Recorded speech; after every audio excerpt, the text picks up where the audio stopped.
everyone, so I wanted to show you how I transformed this cheap little table into a spooky table for Halloween and for me personally year-round decor.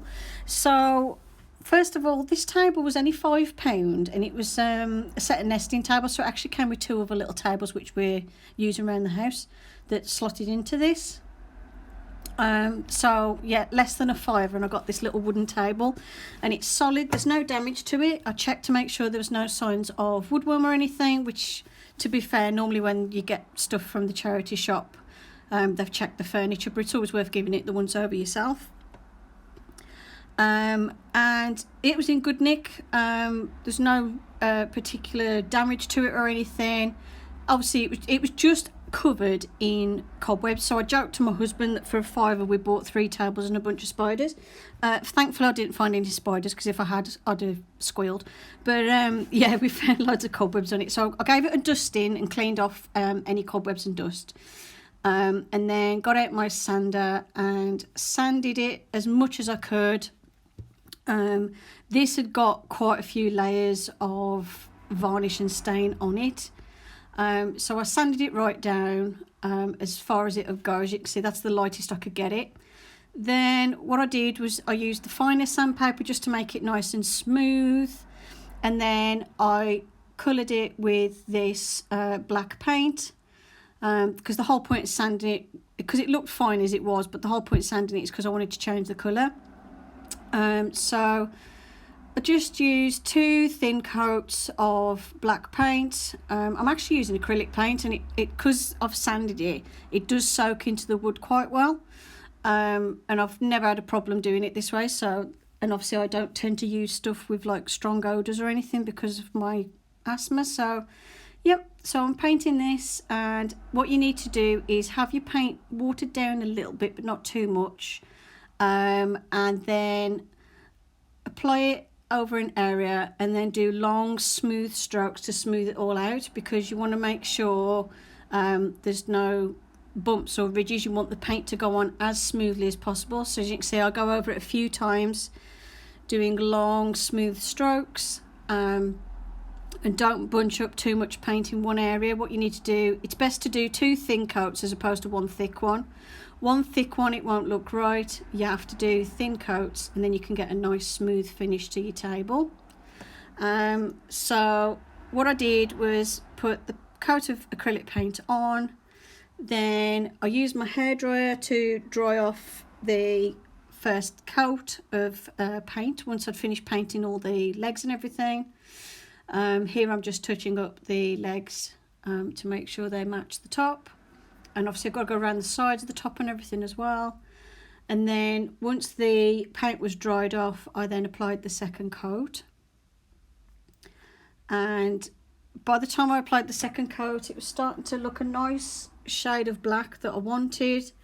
A lot of stuff in my room is either dark woods or like black, and obviously I've got the purple on the 2 main feature walls.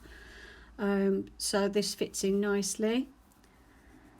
If you're wondering about what's on the floor, I've got these mats that you use in like a garage and stuff. You can get them from like B&Q.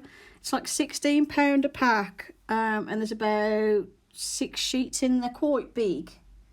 They're a couple of foot by a couple of foot each piece, and it all clips together. And I'm using this to cover my art studio floor, bit by bit. I'm just getting some each month, and eventually my whole studio floor is going to be covered in this stuff, because it's wiped clean. Stuff doesn't get trod into the pile of it because it's not carpet, and if you get paint on it, it wipes off, and obviously it's waterproof. So it's ideal for a studio floor, and it saves me having to replace this carpet as well, because this is an old carpet, the bit of blue you can see, but I'm not going to replace it because it's my studio. But at the same time, I kind of want to protect it because I'm not going to faff about getting the carpet up, and also directly underneath the floorboards are quite uneven. So as you can see, this is what the table looked like once it was fully painted. And then I got this Ouija board from well, it's a talking board, this one, because it's not the Ouija brand. But I got this Ouija board from a shop in Dudley, I think it was, and it was $12.99 for this board. Came with a planchette as well, but the planchette I'm using for a different decorative purpose, because I'm not using this as a Ouija board, I'm using this as a decorative thing. So what I've done is on the back I've stuck this really strong adhesive. It's basically the Gorilla version of no nails, which people use to stick stuff on walls and that.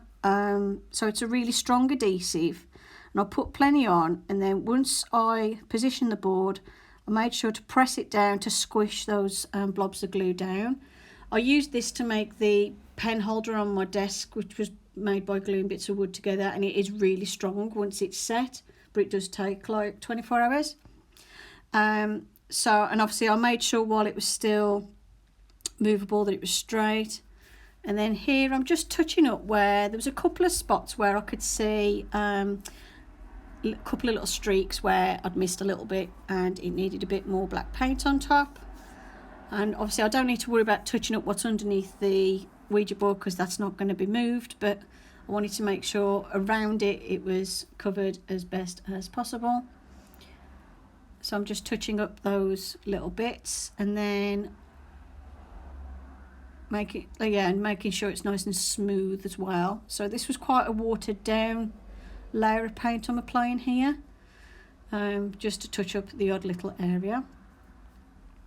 Then I use my hairdryer to dry that layer off as well. I used the hairdryer to dry all the layers of the acrylic paint, mainly because I wanted to be able to paint and varnish it on the same day, because I like quite a quick turnover on projects when I make something.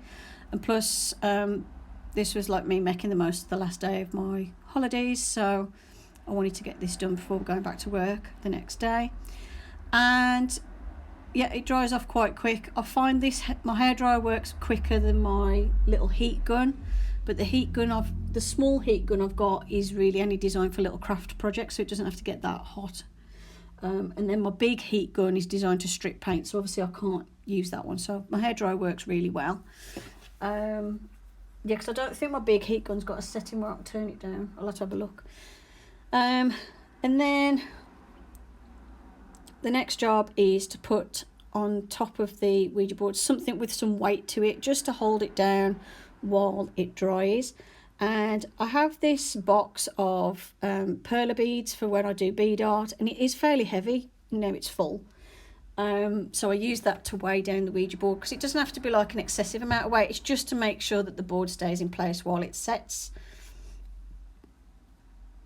And then I just left that overnight to make sure it had set. And then the next job was to varnish the table, and for that I used Liquitex gloss varnish. It's in a little bottle.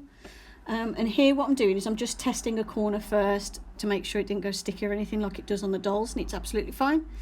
This is obviously a picture I took as it's not fully dry on the varnish, that's why you got a bluey tint. But yeah, that's what the Ouija board table looked like once it was done. Hope you enjoyed the video. Thanks for watching, and I'll see you in the next one. Bye for now.